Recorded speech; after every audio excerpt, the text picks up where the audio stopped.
I bought this BMW E36 for just 5,300 ringgit or $1,300, and we're building it with only junkyard parts to try and prove that you can build a cheap, fun daily BMW without breaking the bank. Last episode we got a taillight, the fan shroud, changed the hood struts, engine oil and filter, and air filter.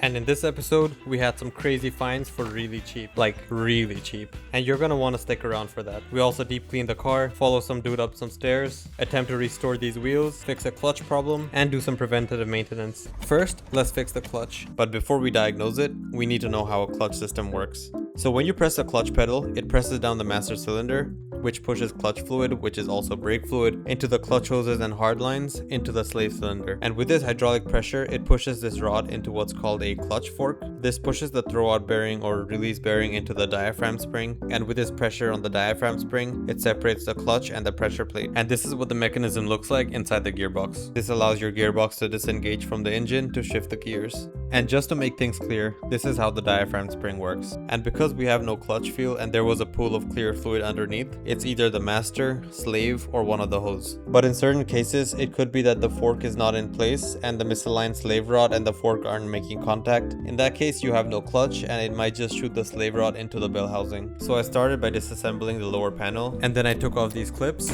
I had to remove 2 more 10 mils behind the pedal to remove the brake switch in order to slide out the pin where the clutch pivots. We then disconnected one of the hoses from the reservoir and then pulled it out of the firewall. We pulled the master still a bit to take off the clip and disconnect it off camera, and then I left vice grips on the hard line to keep it from falling in. Then we installed the new master, which was just everything in reverse order. Next, we took off 2 13mm bolts to release a slave cylinder, and then installed a new one. After that, we just bled the system and it stopped leaking. And working on the clutch made me realize how dirty the interior is, so let's fix that. So I took off the seats with 4 16mm bolts, and this is an old car with no electronics on the seat, so there's no connectors. First, I vacuumed the carpet and got all the gunk and the dust out. I used a brush to get the difficult parts. Next, I used some fabric cleaner and worked it in the carpet. I then sprayed water with more fabric cleaner. You don't want to drench it as it can become hard to dry if it's too deep, especially the fabric seats. And when extracting the water, you can see how dirty it really is in there. It's like 30 years of dirt because not a lot of people actually deep clean their car. Although I wasn't done yet, the car actually started smelling like freshly washed clothes instead of smelling like a basement. To compare, this is the clean side and the dirty side. So we continued with the whole car, and this is actually very satisfying to do. And then I took an all-purpose cleaner and sprayed it on the car and started wiping down every other surface using a microfiber towel, earbuds, and a brush.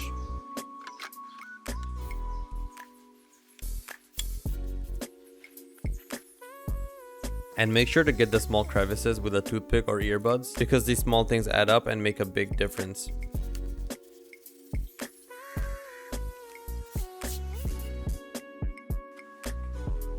And just taking my time to clean this car up makes this car feel like my own now. And the best part is, I won't feel gross sitting in this car anymore.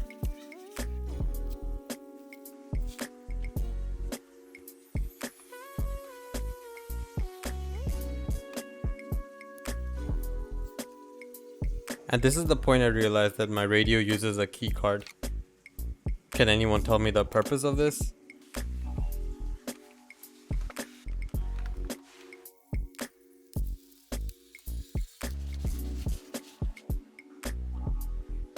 And this is how it looks before and after. And I'm really glad it smells nice and doesn't smell like a musty old basement anymore. Also, here's a sample to show you guys how dirty the car was. And now that the interior is done, let's make the wheels look better. But before restoring the steelies and the hubcap cover, let's change the tires. So I loosened the bolts with a breaker bar first, and then jacked up the car using the cross member, and put jack stands on 4 sides. And then take off the wheels and load it up into the A-Class.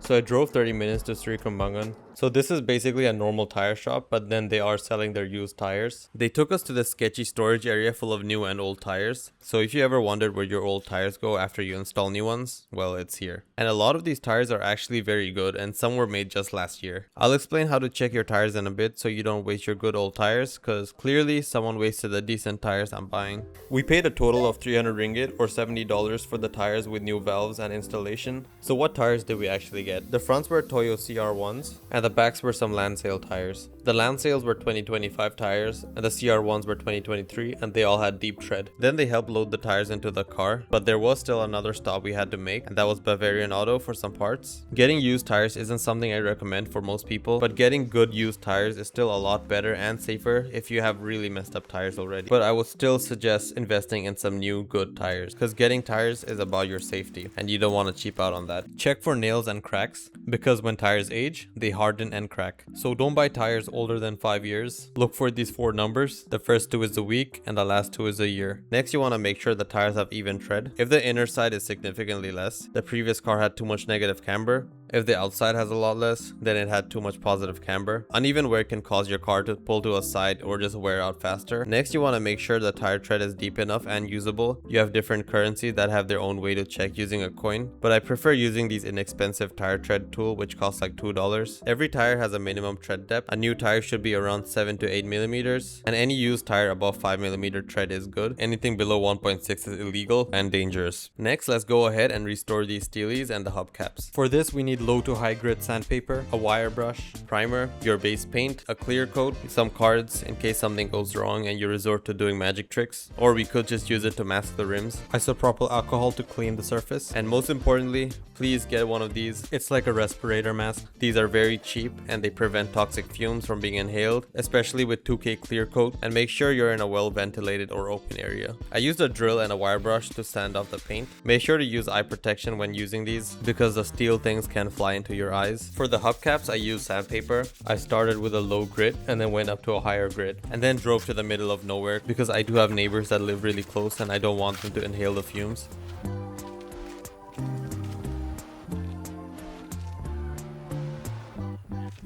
After cleaning the surface, I started applying the primer. This is what lets the paint stick to the surface, and it doesn't have to be too perfect because later on we can sand it to make it more smooth. I did about 3 coats of this. Then you can sand the primer to make it smooth for a better finish and then spray your base coat. I did the first coat a bit light and then got thicker coats later on. After the base paint, I did 3 coats of clear coat. I did the same for the hubcaps, and after the clear coat, we were done. And although there was some dust that went in it for the environment, we could sand it and fix it later, but for now let's keep it as is. I think it still looks a lot better. But before revealing the before and after, I gave the wheels a quick wash. And keep in mind this is 2 days later when the paint's fully cured, because you want the paint to fully cure before you clean it. I took a wheel and tire cleaner and really worked it into the tires using a tire brush. You want to keep doing this until it gets brown. That's a sign that it's working. But if you have new tires, don't go too crazy with this because you are going to be removing a protective layer. But we are going to use a tire shine which gives it a protective layer as well as give it a deeper color and shine. And even though I didn't do a perfect job, it still looks a lot better than before. And if you guys are enjoying this video so far, do leave a like, as it really helps small channels like mine a lot more than you think it does. But either ways, I still appreciate you guys watching the videos. This is how the steelies looked before and after, and then the hubcaps before and after. And I think it's a massive improvement.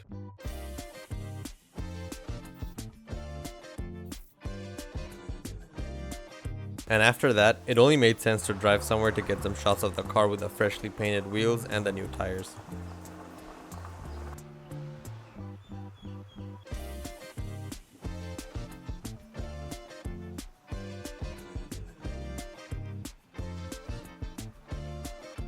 And now let's go to the junkyard and get some parts. So we drove about an hour to this place somewhere in Klang again. It was quite near the previous junkyard from last episode because we used the same road to get there. As we arrived, I had to drive uphill in this sketchy road and borderline off-road again at some point. And then the guy opened up the gate and guided me as I drove over some giant rocks. Then he proceeded to close and lock the gate, which was pretty sketchy, I'm not gonna lie, because I was trapped there. Walking around, I found this Proton Perdana Executive, which is a Proton Perdana but a longer wheelbase version. This is a Malaysian car based on the Mitsubishi Eterna, and this car was mainly used by government officials and it came with a V6 engine. For a local car from the late 90s, this looked pretty luxurious and I always felt like the front end was sort of inspired by Alfa Romeo. It is a nice looking car and you still see a lot of them on the road. Then I saw this beautiful late 80s Honda Accord CA5 minus the ugly wheel color. This was the Asian Super Stage trim, and this was the first front wheel drive car ever to have double wishbone suspension at the front and the back, and I think this is an 820 engine that probably makes around around 100 horsepower. It did have a version with pop-up headlights as well as a 3-door one, which I think looks the best. The car had nice burgundy seats that were in good condition. The car just had some junk in it, but it was quite clean for a 34-year-old car. I do quite enjoy exploring these junkyards because I get to see interesting cars and find valuable things, but that's not always the case. I do like the looks of these Mazda 6s. The exterior looks to have a lot of good parts, but what shocked me were these Conti UC7 tires that have perfect tread, made in late 2025, so these are pristine. The taillights were pristine as well as this nice boot lip spoiler, but someone for sure took a piss here and then left the keys there, so you gotta touch piss if you want to drive it, but the dashboard and the steering looks perfect. I then took a look at this blacked out Mercedes W210, and this one still had a lot of good interior parts. And after a bit of walking, we found the white E36. It has these beautiful 15-inch rims and an AC Schnitzer rear bumper, and I was contemplating getting these. This one has the M42 engine and it didn't really have anything I needed, but what caught my attention are these Coupe Mtech seats. It had nice bolsters and thigh support, and these are very rare here. Although he wanted 600 ringgit or $150, I was gonna become friends with him later and ask for far less. I also had to take this M Sport steering because I've been looking for these forever, and you'll be surprised how cheap I got them for. Also, this glove box might be worth it because it doesn't sag. There was some carbon fiber looking trims, which I don't really like, but maybe someone out there does. The battery was still here. This could be good because I'm sure this car wasn't here that long. There was what looked like a new belt for the compressor, but I did already buy these parts because we're gonna be doing the cooling system later, and obviously it didn't have the toolset that I needed. There was another E36 nearby. It had a normal rear bumper with an M3 diffuser, some kind of aftermarket exhaust, wheels from an E90, and an M42 engine, and nothing special inside. This car also didn't have the toolset, obviously, but it had an M3 bumper that he wanted 300 ringgit for, or $73. I offered him 75 or $18, and he actually did agree. So we got the bumper for 75 ringgit or $18, the steering for 200 ringgit or $50, the M Sport seats for 250 ringgit or $60, and for just 525 ringgit or $130, this was a massive success. So let's actually check prices online to see how much money we saved. So on Facebook Marketplace, the cheapest M Sport steering is 880 ringgit, which is 220 US dollars. We got it for 200 ringgit, which is $50. So we saved around 680 ringgit or 170 US dollars. Alright, next is the bumper. I don't know if it's a real M3 or a replica bumper, so we're gonna just check the price of a replica. The cheapest good replica new is 600 ringgit, which is $150. We got it for 75 ringgit, which is like $18. So we saved around 425 ringgit or 104 US dollars. The seats are an M Sport from an E36 Coupe. The cheapest one on Facebook Marketplace was 800 ringgit or 196 US dollars. We paid 250 ringgit, which is an absolute steal, and it's a saving of 550 ringgit or 136 US dollars. So by buying all these junkyard parts, we saved around 1,655 ringgit or 389 US dollars. And now was a good time to tackle the cooling system. We started by cutting the zip ties to take off the fan shroud, and to take out the fan, you need a 32mm wrench and a fan removal tool. You can get these really cheap as a set for like $5. This is how you use the tool to lock the water pump. You basically wedge this tool between the two bolts, because if you don't, you're just gonna spin the water pump. It's a bit hard to take off, so you might have to smack it to create a shock. Then it should come off easier. It is reverse threaded, meaning it's righty-loosey. The thing about these fans are that they spin with the engine. Not only does it add extra load on the engine, but it's also not as good at cooling. An electric fan conversion would be ideal, and that's what I did to my E46. When doing this work, it is ideal to change all the belts because we have to take them off anyways. I just loosened the 13mm bolt behind the alternator with a wrench. That allows us to use the 19mm at the front to loosen the alternator's tension. After I loosened it, I couldn't get the belt off because the previous owner used the wrong size belt, so I just took out the pulley since I needed that off anyways for the water pump. Next was the power steering tensioner. There's two bolts, one on top of the other. Loosen the 13mm on the top first, then the 19mm socket goes right over it to loosen the tension. After that, we tackled the AC compressor belt. I just loosened the roller with a 13mm and it came off easily along with the other belts. Next, we removed the water pump, which is held on by 4 10mm bolts, which came off easily, but it was completely stuck 30 years later. But I wasn't worried because BMW did put some thought into this. You can simply screw an M6 bolt into this hole and it should push the water pump back. But like most things in life, the purpose of this was just rage bait. So I took a hammer and went to town with the water pump. All my pent up anger from lane hoggers or tailgaters. A lot of times with these cars, these cooling parts don't get changed since a car was new. So if you don't replace these as preventative maintenance, you risk overheating the engine if it fails. And this is a big reason a lot of people blow these engines up, which could have easily been prevented and for not a lot of money. I did my cooling system on my E46 years ago and it's been reliable. My main complaint with the cooling system would probably be the expansion tank. It is made of plastic and it is known to prematurely crack. These cars can be reliable, maybe not like Honda reliable, but still reliable enough. Most people exaggerate the unreliability, but these cars can hit over 400,000 kilometers with proper maintenance. But you have to budget properly because preventative maintenance can be expensive, especially if you pay a mechanic. If you do it yourself, it is very manageable. So do your research or maybe just follow my series to learn more.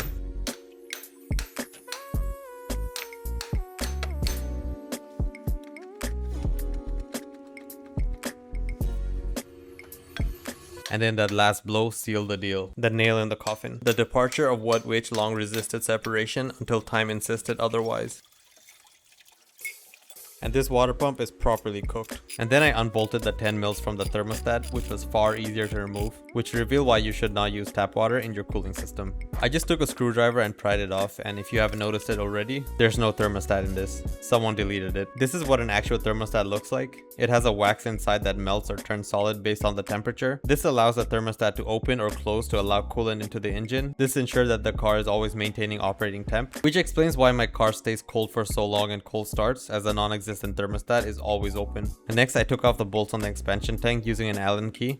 I pressed into this tab to release the top cover, then used a screwdriver to pry it off, because there's no way I was going to use whatever this thing is. And we actually found why it was leaking and causing the car to overheat. So it's out with the old and in with the new. The expansion tank was 65 ringgit or $16. The water pump was 106 ringgit or $26. The belts were 78 ringgit or $19. And the thermostat was 35 ringgit or $8. Alright, so I did put the old expansion tank back in with the O-rings from this, because I couldn't get this to go in no matter what. Since the old one had no cracks, I ended up using it again. I'm probably gonna have to take off the radiator later to put this one in so I don't break any brackets, because if I push it as is, it might break the bracket. Next, I cleaned the thermostat housing and the parts that connect to the engine, as well as the mating surface. I then pushed in the new thermostat with the O-ring, and if your one has a hole, it usually faces up. And then I bolted the housing back on, but it did start leaking, so I redid it with some RTV. I've seen people not use RTV before, so I thought it'd be fine. So it's out with the old water pump and in with the new one. And now it was just everything in reverse order, but just make sure to do it in a cross pattern, and it should seat back in with the O-ring nicely.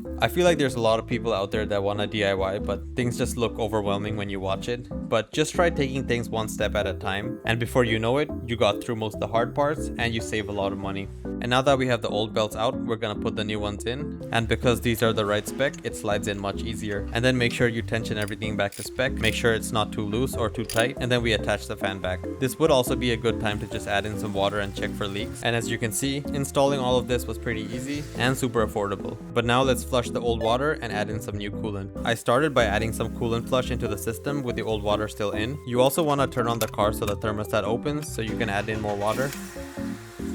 Also turn on the heater, as this allows the water to go through the heater core as well. Keep filling it until you see air bubbles coming out of the bleed valve, and once the bubbles stop, you can just close the bleed valve, drain the excess water, and close the cap.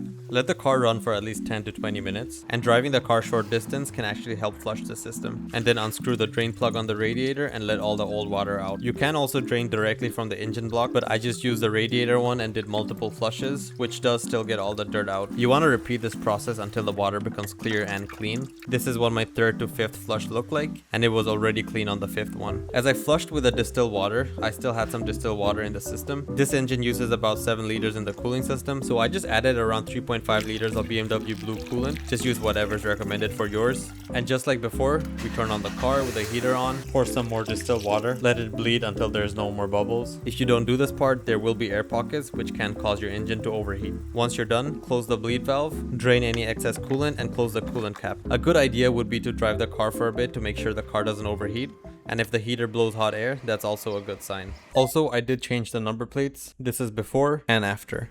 But we still have a lot more work to do, like reupholstering the steering, restoring the seats, paint the bumper as well as the car, fix the suspension as well as the brakes, some maintenance, and we're gonna do this in the upcoming episodes. So if you enjoyed, do leave a like, and if you want to watch more, why not subscribe?